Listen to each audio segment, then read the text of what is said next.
Good morning, good afternoon, or good evening, wherever you are in the world. My name is Jenny D, and welcome to the Illustrated Insights channel. This is topic 10 of the Neurodiverse Creative Journal, and the topic is all aboard. Where do we go from here? Let's get started. I was lucky enough to purchase a set of these beautiful watercolour pencils from Bourne, which is the brand sold through Officeworks here in Australia. And I really wanted to give them a try out. So this week's topic is all aboard, which is all about where we're going to go to next. And I thought, what better way to do that than to make a train using these beautiful watercolour pencils. The lines I'm colouring here come from a drawing that I made using a terrific stock image, and that's by Dennis Chick on Unsplash. I'll leave the link in the description. The line drawing itself is available from our Etsy store, and I'll leave the link in the description as well. It's available for an instant download, and it'll only cost you $1 Australian. I wanted the lines of this drawing quite light, so it wouldn't show up underneath my watercolour, or the black ink wouldn't bleed when I start to use water. So all I did to get it that way was to turn the brightness right up on those lines in Photoshop, and then I printed it out on watercolour paper.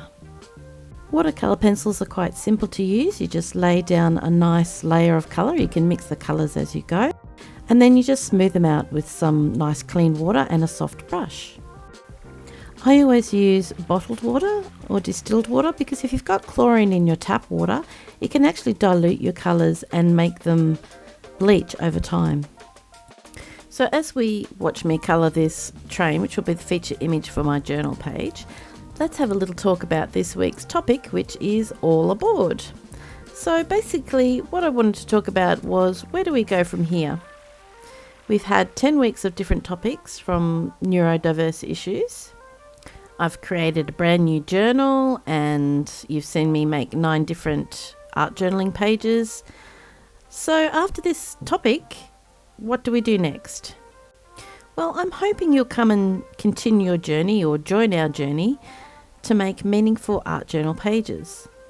At Illustrated Insights, our aim is to really help you to make meaningful art journal pages. We really do believe that art is good therapy, and making meaningful pages really does help you to work through issues. So we will be here creating content, giving you techniques, providing challenges, and hopefully motivating you to take up a challenge. And we're hoping that you'll come and join our community, be part of this journey, and tell us what you want.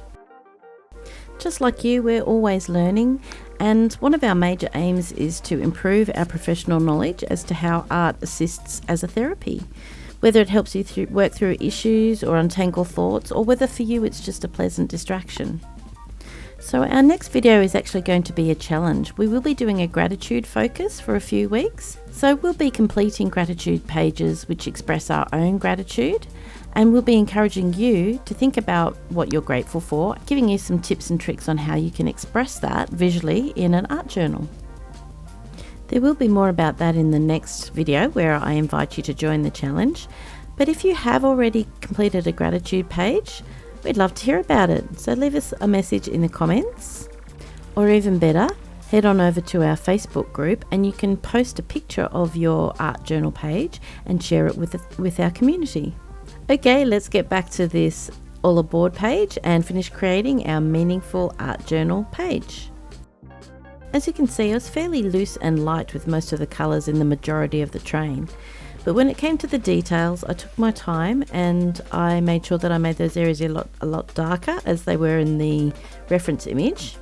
I'm not going for a photorealistic train here, but I do want to give it some depth. So making these areas darker gives the image interest, and it also helps the brain make sense of the image. That's the way we see trains in photos and in real life. They're darker underneath. Because unless the rails have some kind of lighting system, the light source is coming from the sky, hitting the top of the train, and you see the shadows underneath. When I was finished with all the colour, I dried the image well with my heat gun. And then I referred back to my original image to help me draw back in some of those lines and pick out details. I know very little about trains, and they are definitely not something that I do often, so this was quite a departure from my comfort zone.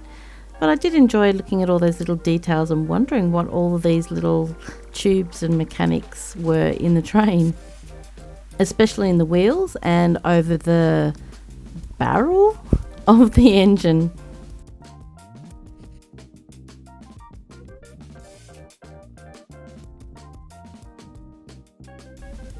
Right, so the train's all finished and now I'm actually getting to work into my journal.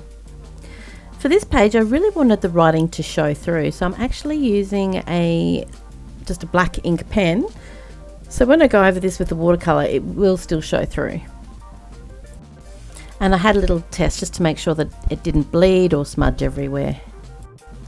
So if you haven't seen one of these videos before, what I tend to do to overcome the white of the page, I have a little think about the topic, in this case it's all aboard, and then I just do a brain dump down onto the page. So whatever I'm thinking at the time, I'm not being terribly concerned about the content, I just let it all out onto the page. And not only does this help me get over that white page fear, but it gives me some text which will show through under some of the other layers.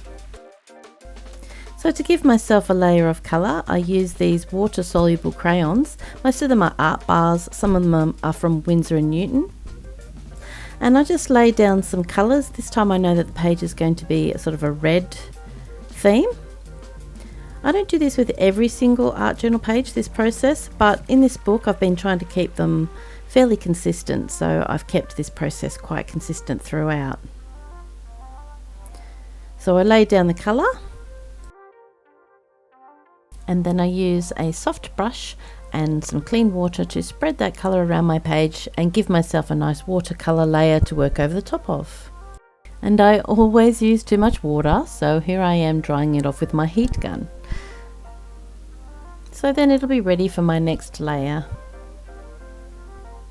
And here's my train, just checking it out on my page, and then I cut around the outside of it. I leave a little bit of a white edge to the image, just to give a little bit of separation. These colours are very similar to my red background and I want it to stand out a little. I have lots of gel printed collage papers, so I picked out some in reds and sort of orangey colours, which I thought might be interesting.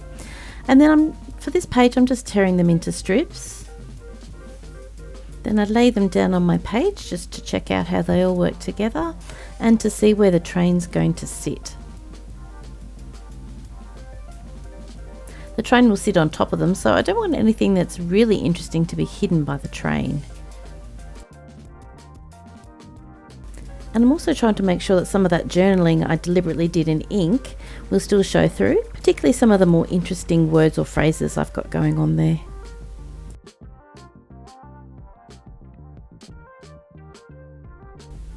Once I'm happy with my composition, I take the train off. Things never go back exactly as you plan them, but I'm happy to just take it as it comes. I'm using the gel media to stick the collage pieces down, but when I get to the train I'm going to use a PVA wood glue because the watercolour paper is heavier, but this medium will be fine for the collage pieces.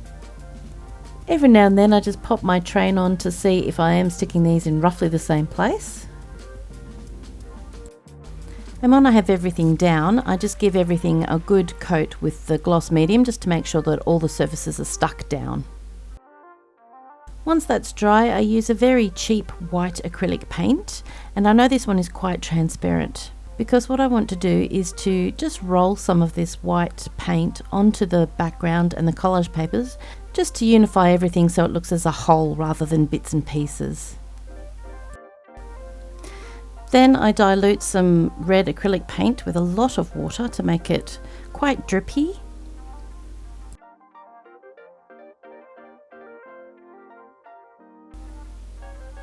And I tap the brush with another brush to get a splattering effect. Now when you do this, make sure you've got everything covered, your clothes, anything around you that you don't want to get spattered on, cameras, lights, this goes everywhere. Great effect. Very messy. I dry everything off again with my heat gun, And you can see I'm showing you here it's a heat gun, not a hairdryer. I don't want that paint to blow around. I don't want it to move, I just want it to dry. I'm going to paint an area white, like smoke, where I'm going to journal. But I want to know where that sits. So I pop my train down on the page and just trace around the outside so I can see when I put it back where it needs to go. Here you can see I'm just sketching out the shape that the smoke is going to take, and I'm using one of those watercolour pencils in red. I'm just kind of making some puffy shapes where the outline of the smoke might be. The smoke is painted in using a stencil brush and that transparent white paint. I got some of the paint and thinned it out a little bit on my brush, and then I'm just doing like a sort of a sponging or stippling motion in the area where I have outlined for the smoke. I did actually have to do 2 layers of this transparent paint for it to look a bit smoky. And I dried the bottom layer with my heat gun before I put on the next layer so that the paint was sitting on top of the first layer instead of being pulled off by my brush. Now, because my train is quite long and it goes across the fold of the page, I need to take an embossing tool and to score that image to make sure that when I fold the book closed, everything will fold in nice and neatly. And here comes that PVA glue to finally glue this image in. This wood glue is very strong and you can use it for paper, although it's best for firmer papers like the watercolour. And I know that this glue will stand the test of time. I squeeze out a generous amount on the back of the paper and then use a brush to spread it all around. Then I pop it into my book. I can use the marks that I made earlier to position it. And I need to press this down a little bit and just to clean up any glue that squeezes out, and then check that the book is closing nicely. I use some sheets of grease-proof paper or baking paper to make sure that the pages don't stick together. Then I add some weights and leave it for a little while. The PVA dries quickly, so it's only a few minutes and I'm able to open it up and keep working on my page. Just use a 0.6 artline pen to make a line underneath the train so it looks like it's running along some rails. And I use the same pen to go around my smoke just to give it a little bit more definition. And then it's journaling time.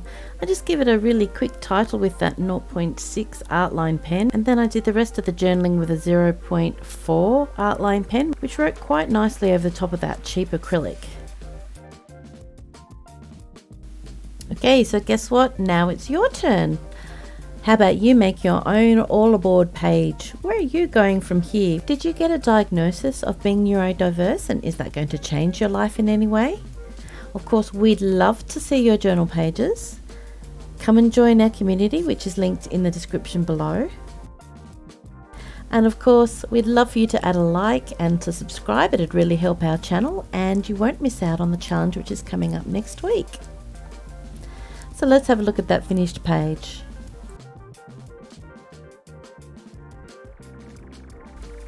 Thanks for watching. We'll see you next time.